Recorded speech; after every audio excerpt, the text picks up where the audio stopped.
Hello my dear students, welcome to all of you in my channel Mathematical Runner. We have to grow mathematics to mathematics. ठीक आहे. जसं की आपण ठीक आहे लास्टला आपण काय स्टार्ट केलं होतं. Lastly we start the our next topic. What is it? We start the our next topic use of properties of parallel lines. ठीक आहे, ज्यामध्ये आपण आपले खूप सारे कॉन्सेप्ट क्लिअर केले होते. ठीक आहे, तुम्हाला मी फर्स्ट थेरम घेतला होता which one the measure of the angles of the all angles of a triangle is how much 180. Clear. Then आपण नेक्स्ट काय बघितलं होतं, नेक्स्ट आपण बघितलं होतं की टेस्ट फॉर पॅरलल लाईन्स. ठीक आहे, ज्यामध्ये आपण 3 टेस्ट घेतल्या होत्या. Hope so you all are understand that. ठीक आहे, तर आपण आज बघूया आपला next theorem based on the our use of properties of parallel lines. ठीक आहे, त्या अगोदर मी तुम्हाला सांगतोय की तुम्ही जर माझ्या चॅनलवर नवीन असेल then please subscribe my channel, like my videos and share to your friends. ठीक आहे, तर समोर जाऊया. आज बघायचं आपल्याला काय की today we have to see the our next theorem. What is it? बघायचं आपल्याला आज नेक्स्ट थेरम बघायचा आहे based on what, based on the our interior angle test. ठीक आहे, आपला जो थेरम आहे तो बेस्ड आहे कशावर? इंटेरियर अँगल टेस्टवर. बरोबर ना. आज आपल्याला इंटेरियर अँगल जी टेस्ट आहे ते टेस्ट करायचे आहे की ते इंटेरियर अँगल आहे की नाही. ठीक आहे, त्यावर आपल्याला एक थेरम प्रूव्ह करायचा. Okay, see the theorem. आपण थेरम बघूया. थेरम काय आपल्याकडे थेरम आहे की if the interior angles form by transversal of 2 distinct lines are supplementary then the 2 lines are parallel. Okay, आपल्याला काय गिवन आहे? आपल्याला गिवन काय बघा येते थेरममध्ये.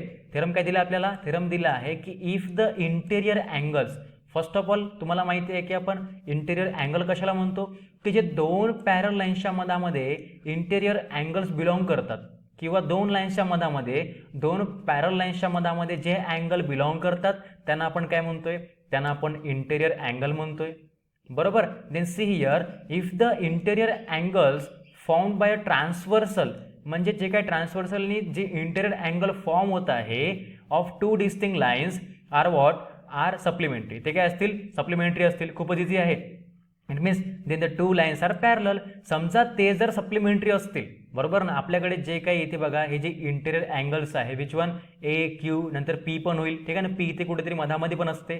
देन बी आणि डी हे जे अँगल्स आहेत that all are what, that all are the our interior angles. ठीक आहे, आपल्याला प्रूव्ह काय करायचं आहे की आपल्याला काय गिवन आहे की आपल्याला गिवन आहे की the interior angles form by transversal of 2 distinct lines. ठीक आहे ना, जे 2 डिस्टिंक्ट लाईन्स आहे कोणते कोणते? आपल्याकडे ए बी आहे एक लाईन आणि एक लाईन आपल्याला काय आहे? सी डी आहे. बरोबर, आपल्याकडे एक लाईन गिवन आहे ए बी आणि एक सी डी आहे. Both are the parallel lines. आणि आपल्याला गिवन काय आहे? एक ट्रान्सव्हर्सल विच वन, आपल्याला ट्रान्सव्हर्सल गिवन आहे transversal X Y. Okay, very easy concept तुम्हाला समजून घ्यायचा आहे. ठीक आहे, तर समोर बघा आपल्याला गिवन काय आहे. तुम्हालाही माहिती आहे की जेव्हा आपण थेरम प्रूव्ह करत असतो then first of all we write the our given. आपण आधी गिवन लिहूया. आपल्याकडे गिवन काय बघा, आपल्याकडे गिवन काय आहे? आपल्याकडे गिवन दिलं आहे की line X Y is transversal of line A B and line C D. Okay, आपल्याला जे लाईन एक्स वाय गिवन आहे इथे बघा, आपल्याला जे लाईन एक्स वाय गिवन आहे that's the what, that's the our transversal for line that A and line A B and line C D. म्हणजे ज्या 2 लाईन्स आहे आपल्याकडे पॅरलल, लाईन ए बी आणि लाईन सी डी, त्यासाठी आपल्याला transversal given आहे that line X Y. Clear आहे. Then therefore what is it? Angle B P Q plus angle P Q D equals to 180. Why? Because आपल्याला ते given आहे. काय given आहे बघा इथे की the interior angles formed by a transversal of 2 distinct lines are what, supplementary. म्हणजे जे 2 इंटेरियर अँगल्स फॉर्म होत आहे 2 लाईन्सच्या मधामध्ये, बरोबर ना, त्यांचं जे काही मेजरमेंट असेल ते काय असेल? सप्लिमेंटरी असेल. म्हणजे ऑब्व्हियसली 180 असेल. It means that B P Q, म्हणजे हा जो बी आहे बी पी क्यू इथपर्यंत जेवढं काही मेजरमेंट असेल बघा, हा जो बी आहे तो पण इंटेरियर आहे, पी पण इंटेरियर आहे आणि सोबत क्यू पण आपला इंटेरियर अँगल आहे आणि measurement of that angle and also plus P angle P Q D. See here that angle P Q D, हा पण जो अँगल आहे that belongs to what, interior angle and addition of both is how much? 180 degree. How much? 180 degree. It means supplementary. ठीक आहे, given आपल्याला समजलं आहे की आपण गिवन कुठून लिहिलं. गिवन खूपच इझी आहे. आपल्याला गिवन काय आहे की जे इंटेरियर अँगल फॉर्म होत आहे बाय युझिंग द, ठीक आहे, जे इंटेरियर अँगल फॉर्म होत आहे बाय युझिंग द ट्रान्सव्हर्सल, ठीक आहे, of 2 distinct lines are supplementary. म्हणजे जे की आपले 2 इंटेरियर अँगल्स आहे बी पी क्यू आणि P Q D both are the supplementary. Means दोघांचं ॲडिशन काय असणार? ऑब्व्हियसली 180 असणार. ठीक आहे, समोर जाऊया. समोर खूपच इझी कॉन्सेप्ट आहे, तुम्हाला फक्त समजायचं आहे. ओके, तर आपल्याला प्रूव्ह करायचं आहे. त्या अगोदर आपण काय लिहितोय? आपल्याला काय प्रूव्ह करायचं ते आपण लिहित असतो. Means to prove. आधी आपण टू प्रूव्ह लिहूया जेणेकरून आपल्याला माहिती असतं की आपल्याला काय प्रूव्ह करायचं. ओके, सी हिअर आपल्याला काय प्रूव्ह करायचं आहे सी हिअर इथे की जर समजा दोन्हीही इंटेरियर अँगल जर असेल बघा दोन्हीही इंटेरियर अँगल जे फॉर्म होत आहे by transversal of two distinct lines are supplementary जर असेल तर जो देनच्या नंतरचा पार्ट असतो तो काय असतो प्रूव्ह करायचा असतो म्हणजे then the two lines are parallel. Okay लक्षात ठेवायचं कधीही जर थेरम जर गिवन असेल तर देनच्या अगोदरचा जो काही पार्ट आहे that's the our given part. Okay आणि देनच्या नंतरचा जो काही पार्ट आहे that's the our proof part ज्याला आपल्याला प्रूफ करायचं असतो. Okay simple it means we have to prove the line A B parallel to line C D. बरोबर आपल्याला प्रूफ काय करायचं आहे की the two lines are parallel. Okay आपल्याला प्रूफ काय करायचं बेटा आपल्याला प्रूफ करायचं आहे की दिलेल्या दोन लाईन्स आहेत त्या काय असतील ऑब्वियसली पॅरल असतील. Means that line A B and line C D both are the parallel. आपल्याला तेच प्रूफ करायचं आहे की line A B parallel to line C D. Okay then see the our proof. आता आपण प्रूफ बघूया. चला माझ्यासोबत आपण प्रूफ बघूया. ठीक आहे वन बाय वन तुम्हाला समजणं गरजेचं आहे. ठीक आहे then we are going to give and indirect proof. Let us suppose that the statement to be proved is wrong. It means what we are going to give and indirect proof. आता तुम्ही म्हणाल की sir indirect proof कसं काय. अरे खूपच easy आहे बघा की समजा मी इनडायरेक्ट प्रूफला कसा आपण प्रूफ करू शकतो बघा. तुम्हाला मी एक एक्झाम्पल देतो. विच वन मी म्हटलं माझ्याकडे 5 रुपये आहे. ओके मी समजा म्हटलं की माझ्याकडे 5 रुपये आहे पण ॲक्च्युली जर मला सांगायचं असेल तर मी त्याला डायरेक्टली सांगणार का की माझ्याकडे 5 रुपये आहे म्हणून. नाही मी काय म्हणणार की माझ्याकडे 5 रुपये नाही आहे. मग तुम्ही काय कराल तुम्ही माझ्याकडे 5 रुपये नाही आहे म्हटल्यानंतर तुम्ही माझे खिसे चेक कराल किंवा तुम्ही माझ्याकडे बघाल की माझ्याकडे खरंच 5 रुपये आहे की नाही. मग जर तुम्हाला 5 रुपये मिळाले तर माझं जे काही बोलणं होतं कोणतं की माझ्याकडे 5 रुपये नाही ते रॉंग होईल ना. आणि ते जर रॉंग झालं तर ऑब्व्हियसली मग राईट काय असणार राईट असणार की माझ्याकडे 5 रुपये आहे. समजलं का की जे गोष्ट आपल्याला प्रूफ करायची त्याला आधी आपण रॉंग घ्यायचं. जसं की मी म्हटलं होतं की माझ्याकडे 5 रुपये नाही आहे जेणेकरून माझ्याकडे 5 रुपये तर होते पण मी काय म्हटलं की माझ्याकडे 5 रुपये नाही पण नंतर तुम्ही माझे खिसे वगैरे चेक केले पण तुम्हाला काय मिळाले 5 रुपये मिळाले. इट मीन्स जे मी तुम्हाला स्टेटमेंट म्हटलं होतं की माझ्याकडे 5 रुपये नाही ते प्रूफ झालं की माझ्याकडे 5 रुपये आहे आणि ते स्टेटमेंट रॉंग झालं. That's your assumption. सिम्पल आहे. म्हणजे इनडायरेक्ट प्रूफ म्हणजे काय असतं की आपल्याकडे ती गोष्ट तर आहे आपल्याकडे ती गोष्ट प्रूफ तर करायची आहे पण आपण त्याला आधी रॉंग आहे असं म्हणायचं जेणेकरून त्याला आपण राईट करू शकतो. जसं मी तुम्हाला म्हटलं की माझ्याकडे 5 रुपये नाही आहे पण माझ्याकडे 5 रुपये होते. That's the our indirect proof.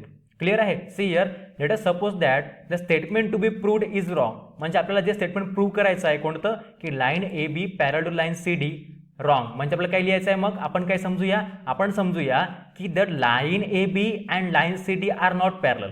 बरोबर जेणेकरून तुम्हाला मी आता सांगितलं होतं की माझ्याकडे 5 रुपये आहे तर मी काय म्हणणार इनडायरेक्टली की माझ्याकडे 5 रुपये नाही आहे. मग तुम्ही माझे खिसे चेक कराल आणि तुम्हाला जर समजा 5 रुपये मिळाले तर मी जे तुम्हाला अझम्पशन सांगितलं होतं की माझ्याकडे 5 रुपये नाही आहे ते ऑब्व्हियसली रॉंग होणार आणि ते जर रॉंग झालं तर आपलं राईट स्टेटमेंट काय असणार की माझ्याकडे 5 रुपये आहे. Okay that's the indirect proof. कधी लक्षात ठेवायचं. Okay then it means line A B and line C D are not parallel. Okay it means the line A B and C D intersect at point T.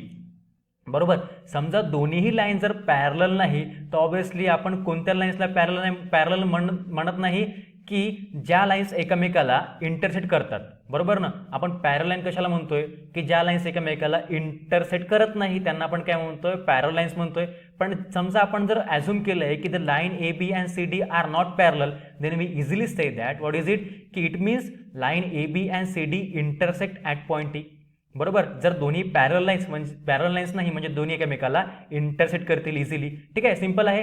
इथे कुठेतरी बघा टीमध्ये तुम्हाला T point दिसतंय ना बघा इथे टी पॉईंट आहे. ही जी लाईन ए बी आहे बरोबर ना पॅरल लाईन्स म्हणजे पॅरल नाही म्हणजे ही मग अशी कुठेतरी इंटरसेक्ट करायला अशा प्रकारे त्याला आपण काय करू रोटेट करूया अशा प्रकारे. बघा इथे पॉईंट टीवर इथे आपला पॉईंट टी आहे या पॉईंट टीवर दोन्ही लाईन एकमेकाला काय करत आहे एकामेकाला इंटरसेक्ट करत आहे. का बरं कारण आपण जे अझम्पशन घेतलं आहे की means line A B and C D are not parallel that's why line A B आणि सी डी एकमेकाला इंटरसेक्ट करणारच कारण दोन्ही पॅरलल नाही तर ऑब्व्हियसली इंटरसेक्ट करणार कुठे पॉईंट टीवर. सिम्पल. ओके आपण या डायग्रामला अशा प्रकारे घेतलंय का बरं कारण आपण ए बी आणि सी डीला पॅरल म्हटलेलं नाही म्हणून आपण त्याला अशा प्रकारे घेतलं. बघा इथे या डायग्रामनुसार पण जेव्हा ते पॅरल होते तेव्हा आपण त्याला अशा डायग्राममध्ये लिहिलं होतं. ठीक आहे कन्फ्यूज व्हायचं नाही खूपच इझी आहे. आपण लाईन ए बी आणि सी डी जर पॅरल असेल then we use that diagram and if line A B आणि C D are not parallel then we use that diagram. Okay म्हणजे दोघं एकमेकाला इंटरसेक्ट करतील. See here so triangle PQ2 is form. See here triangle PQT form. इथे बघा इथे एक triangle PQT form होत आहे. बघा इथे PQT हा जो एक ट्रायंगल आहे फॉर्म होत आहे तुम्हाला दिसत असेल इथे बघा अशा प्रकारे ट्रायंगल होत आहे ना ते फॉर्म. बघा इथे ट्रायंगल अशा प्रकारे फॉर्म होत आहे. इकडे झेड इथे टी आहे. ओके, इथे आपल्याकडे काय आहे, इथे आपल्याकडे पी आहे आणि इथे आपल्याकडे काय आहे, इथे आपल्याकडे क्यू आहे. अशा प्रकारचा एक ट्रायंगल आपल्याला फॉर्म होता इथे. बघा तुम्हाला दिसेल इथे P Q T. Okay, very easy. Therefore angle of T P Q plus angle of P Q T plus angle of PTQ equals to how much? 180. Why? Because sum of angles of what? Triangle. Very easy. Why? Because sum of angles of a triangle. आपण शिकलो होतो ना कशामध्ये, आपण जो first theorem होता त्यामध्ये शिकलो होतो की अँगलच्या ट्रायंगलच्या तिन्ही अँगलचं मेजरमेंट किती असते? How much? तिन्ही अँगलचं ॲडिशन किंवा मेजरमेंट किती असते? 180 असते. बरोबर. इट मीन्स आपल्याकडे हा ट्रायंगल जर गिवन असेल, that's why that angle T P Q म्हणजे हा अँगल पी झालाय, मधामध्ये पी येते ना बघा इथे, जो अँगल मधामध्ये येतो त्याला आपण ॲझ्युम करतो. Okay, then that T P Q angle T P Q angle P Q T म्हणजे हा angle P Q T and also angle P T Q means angle P T Q.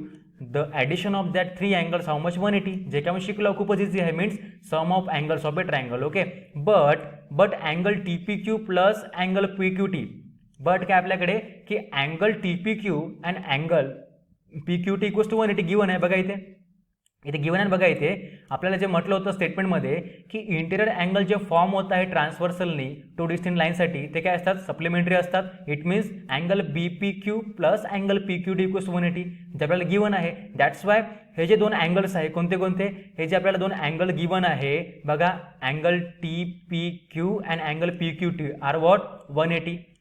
बरोबर ना? का बरं 180 असेल? Because we know that. Y?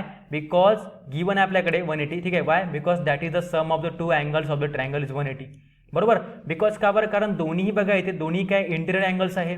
तुम्हाला ॲझ्युमिंग factor जो घेतला आहे तो बघायचा आहे बरं, नाहीतर तुम्ही कन्फ्यूज नको व्हायला. ओके, कन्फ्युजनचा काहीच पार्ट नाही आहे. बघा इथे की जे angle T P Q plus angle P Q T आहे ते काय आपले दॅट्स द वर इंटिरियर अँगल्स. ओके ना, कन्फ्यूज व्हायचं नाही. बघा इथे जे टी पी क्यू आहे बघा इथे पी क्यू, टी पी क्यूचा पी क्यू इथे आहे, then see here Q T, here it Q and T. जो इथे क्यू तुम्हाला इथे मिळेल, जो टी इथे मिळेल, that's their interior angles. That's why we say that the addition of that both the angle is how much? 180. जे काही आपण गिवनमध्ये घेतलं होतं. Okay, it means the angle T P Q plus angle P Q T equals to 180 given आहे आपल्याकडे. That is the sum of the two angles of a triangle is 180. याचा अर्थ काय होतंय की दिलेल्या ट्रायंगलचे ते दोन अँगल्स आहे, अँगल टी पी क्यू आणि अँगल पी क्यू टी, दोघांचं मेजरमेंट किती येत आहे? 180 येत आहे. But sum of the three angles of a triangle is 180. बट आपल्याला काय गिवन आहे? पण आपल्याला गिवन काय आहे की हे जे तीन अँगल्स आहे बघा इथे यामध्ये हे जे तीन अँगल्स आहे. ओके, मी थोडा चेंज करतोय, पेन चेंज करतो जेणेकरून तुम्हाला कन्फ्युजन नको व्हायला. इथे काय गिवन आहे आपल्याला की angle T P Q plus angle P Q T plus angle P T Q equals 180 आहे. बट आपल्याला काय गिवन आहे की sum of the two angles of the triangle is 180. It means but sum of the three angles of the triangle is 180. आपल्याला दोन अँगलचं measurement 180 given आहे बघा इथे. पण ॲक्च्युअलमध्ये काय आहे? ॲक्च्युअलमध्ये थ्री अँगलचं मेजरमेंट 180 आहे. म्हणजे या दोन अँगलचं मेजरमेंट जर 180 असेल, या अँगलचं मेजरमेंट 180 असेल तर ऑब्व्हियसली याचं मेजरमेंट 0 असेल. बरोबर ना? बिकॉज 180 प्लस 0 काय होते? 180 होते. इझी आहे. That's why therefore the angle P T Q equals to 0 degree. Easy. That's their theorem. खूपच इझी. तुम्हाला समजलं असेल की समजा तीन अँगलपैकी दोन अँगलचं मेजरमेंट जर 180 होत असेल तर ऑब्व्हियसली एक अँगल आपला काय असेल? 0 असेल. बरोबर ना? तर समोर बघूया आपल्याकडे समोर काय आहे. ओके, खूपच इझी कॉन्सेप्ट आहे, तुम्हाला फक्त समजणं गरजेचं होतं. Okay, therefore the line P T and line Q T means line A B and line C D are not distinct lines. त्याचा अर्थ काय होतं की दोन्ही डिस्टिंक्ट लाईन्स नाही आहे. But we are given that line A B and C D are distinct line. पण आपण काय घेतलं होतं की दोन्ही काय आहेत? डिस्टिंक्ट लाईन्स आहे. वी अराइव्ह ॲट कॉन्ट्राडिक्शन, म्हणजे आपण जे काय घेतलं आहे इनडायरेक्ट प्रूफ ते कॉन्ट्राडिक्शन आहे, म्हणजे ते बरोबर नाही. That's why our assumption is wrong. Hence line A B and line C D are parallel. Thus it proves that if the interior angles formed by transversal are supplementary, are what? Are obviously supplementary, then the lines are parallel. This property is called the interior test of parallel lines. ठीक आहे, खूपच easy. तुम्हाला समजलं असेल, खूपच easy आहे. आपण काय केलं इथे बघा, जर समजा दोन अँगलचं मेजरमेंट 180 येत असेल, या दोन अँगलचं मेजरमेंट 180 असेल तर ऑब्व्हियसली तिसरा काय असेल? 0 असेल. आणि तिसरा 0 जर असेल तर ऑब्व्हियसली जे आपले इंटिरियर अँगल्स फॉर्म होत आहे, ठीक आहे ना, दोन डिस्टिंक्ट लाईनसाठी, दॅट्स दवर ट्रू. आणि ते जर ट्रू असेल तर ऑब्व्हियसली आपलं जर अझम्पशन आहे कोणतं की two lines are parallel, that also true. That's why that their proofing factor. तुम्हाला समजलं असेल तर नोट करा. Okay, so thank you for watching my video. समजून घ्या, नोट करा, कमेंट करा. Thank you so much. Be smile, keep study. Thank you.